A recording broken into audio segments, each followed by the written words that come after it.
Dylan the young, blue dragon lived deep in the Rockstone Mountains of Scotland.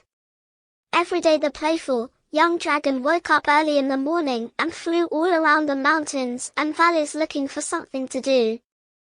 When he was hungry he would go home to his cave where Mummy Dragon would have hot soup ready for his dinner. "Wash your wings and get ready for tea. I've made your favorite today, darling." "Pea and toad soup," said Mummy Dragon. Dylan sighed. "Thank you, Mum," he said sadly. "Whatever is the matter, son? Every day you come back home happily for your tea, but today you look so sad," inquired Mummy Dragon. "I'm lonely, Mum. I can't find anyone to play with. In all the lakes, mountains, and valleys in Rockstone, there isn't a single dragon for me to play with," he grumbled. "Well, how about this for an idea? Why don't you fly down to the village playground and see if the children there want to play with you?" Dylan woke up bright and early the next day. He was very excited that he would soon have friends to play with every day.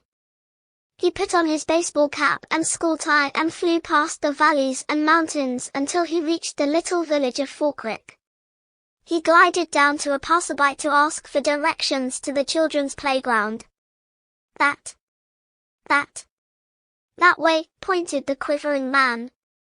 "Oh, he must be cold," thought Dylan. "After all, humans don't breathe fire like dragons. So they must find it very difficult to keep warm." Not long after, Dylan the dragon came in for a swift landing in the center of the playground.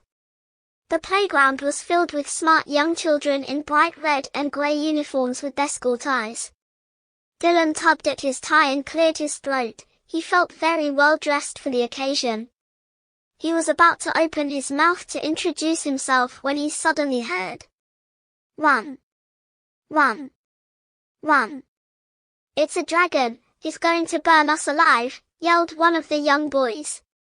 All the children ran frantically towards the exits and disappeared in no time.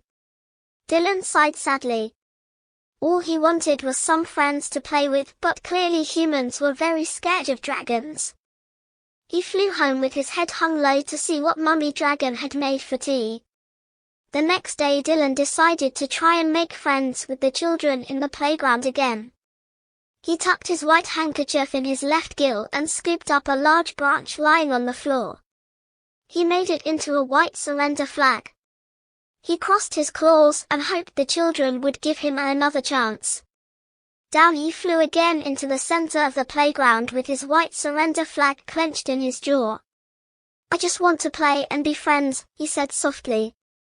"But how will you play with us?" shouted one of the girls.